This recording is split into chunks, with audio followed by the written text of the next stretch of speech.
उसके बाद है सोशियोलॉजी। ये क्या है? Study of human social life है।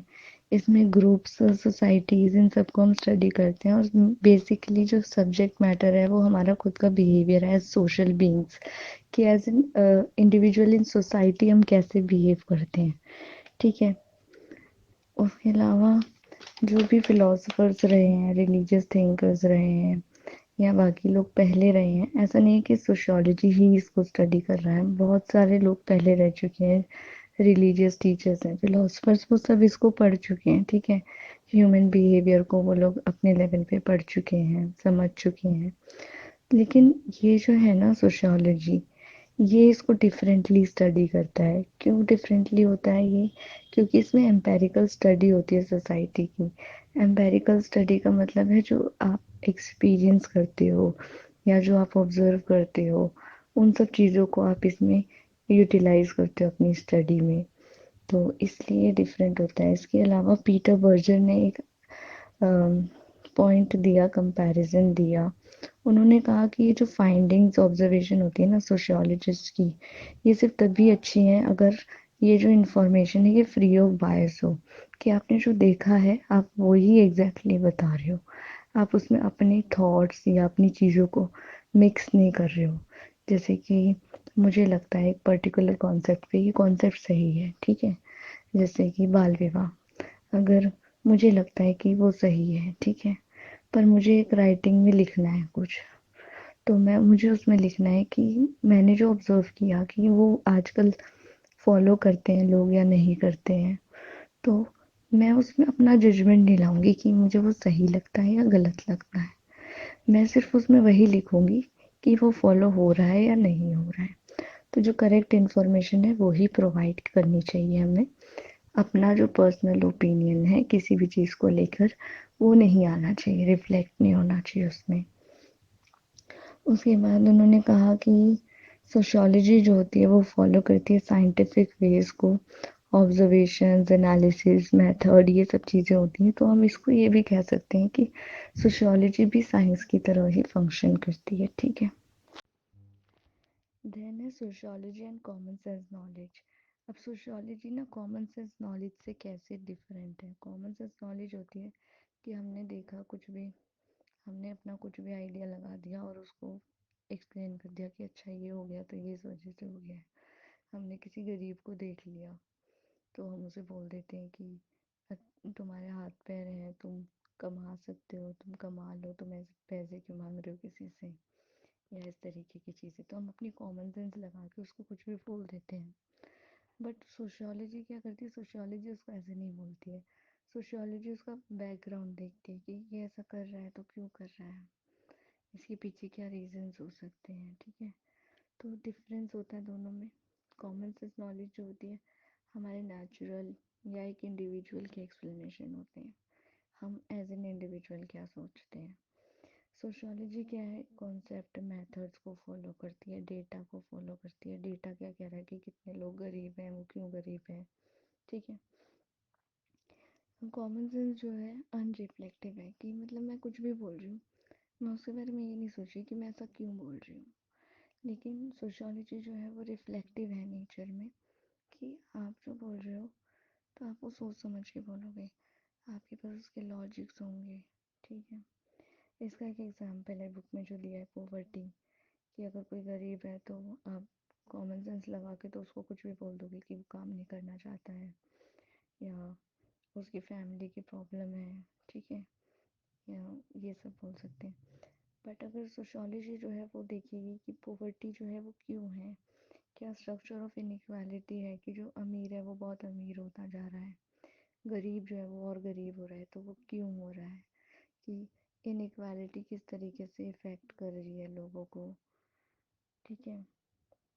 या उनको प्रॉपर एजुकेशन नहीं मिल पा रही जिसकी वजह से वो प्रॉपर जॉब नहीं ले पा रहे हैं और गरीबी और बढ़ रही है। ठीक है। तो वो सफ़र क्यों कर रहे हैं?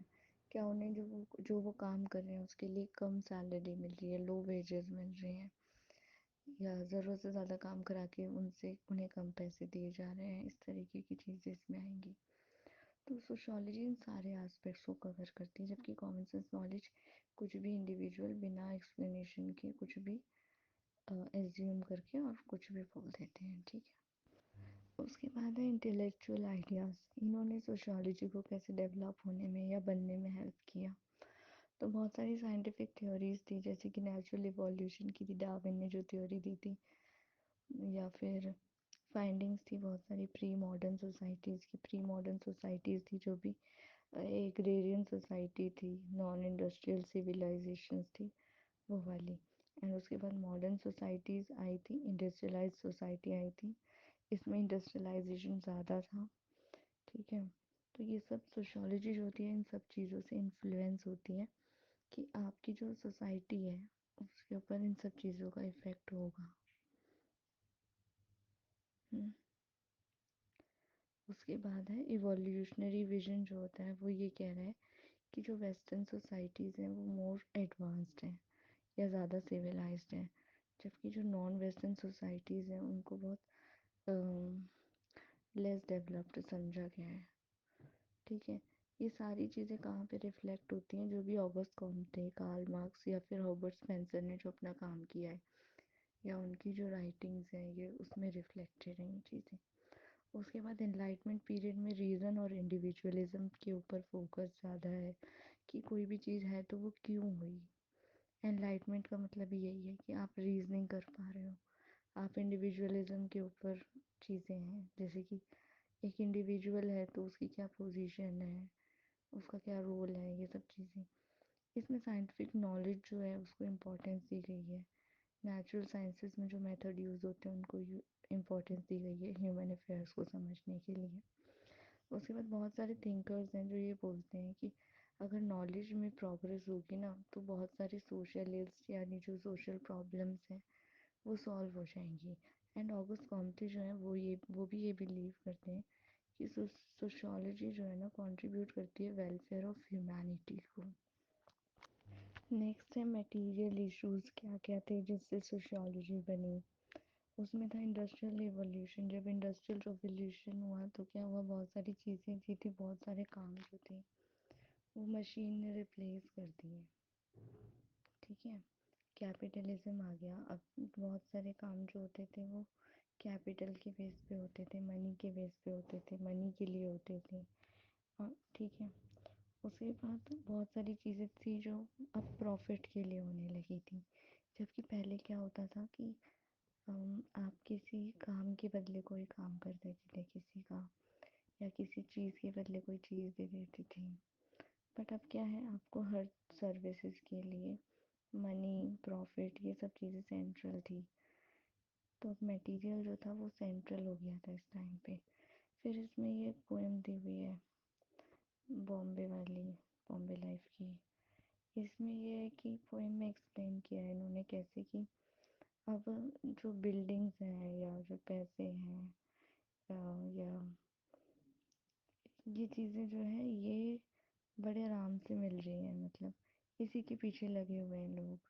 किसी के पास घर है तो उसको और अच्छा घर चाहिए, ठीक है, लेकिन इमोशंस की, इन सब चीज़ों की किसी को नहीं पड़ी है। तो अब मटेरियल चीज़ों पे फोकस है सब लोगों का, ठीक है।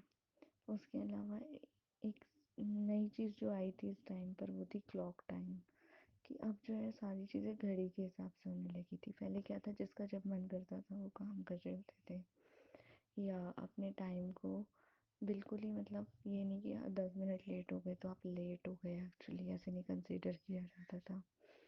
तो क्लॉक टाइम जो था वो बहुत इम्पोर्टेंट हो गया था इस टाइम पे।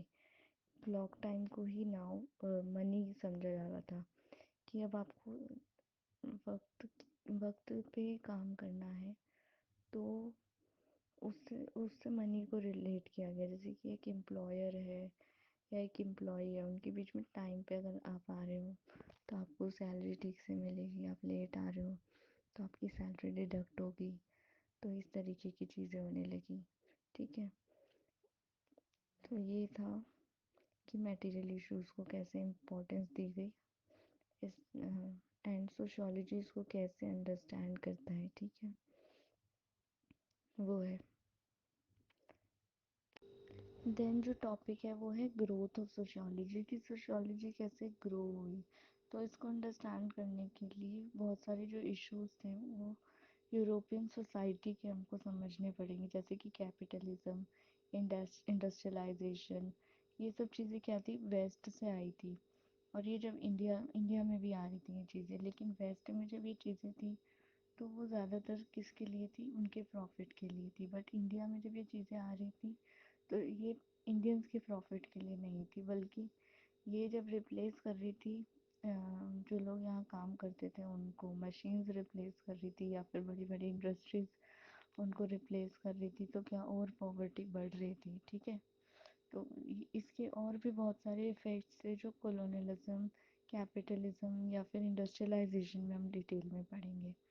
ठीक है, तो बहुत सारे चेंजेस आए इंडिया में कैपिटलिज्म और कॉलोनियलिज्म के बाद, जो कि जिसने कि सोशियोलॉजी को डेवलप करने में हेल्प किया, क्योंकि बहुत सारे लोग फिर इसको स्टडी करने लगे कि ये जो सोशल चेंजेस आ रहे हैं इंडिया में, ये किस तरीके के चेंजेस हैं, क्यों आ रहे हैं। ठीक है, तो सोशियोलॉजी उस टाइम पे ग्रो होने लगी। ठीक है, उसके अलावा बहुत सारे आइडियाज़ जो थे, बहुत सारे वेस्टर्न थिंकर्स ने इंडिया के बारे में लिखा। तो ज़रूरी नहीं कि वेस्टर्न थिंकर्स ने जो इंडिया के बारे में लिखा वो सही था, या बहुत सारे इंडियंस ने उस टाइम पर लिखा ही नहीं, या उनको फ्रीडम नहीं थी लिखने की। तो हमें जो राइटिंग्स मिलती हैं तो ज़रूरी नहीं है कि जो राइटिंग्स हैं उस टाइम की वो करेक्ट हैं। तो आइडियाज़ जो थे वो बिल्ड हो रहे थे उस टाइम पर, बट हमें उनको क्रिटिकली देखने की ज़रूरत है, उन आइडियाज़ को और समझने की ज़रूरत है जो काम उस टाइम पे किसने किया, सोशियोलॉजी ने किया। ठीक है।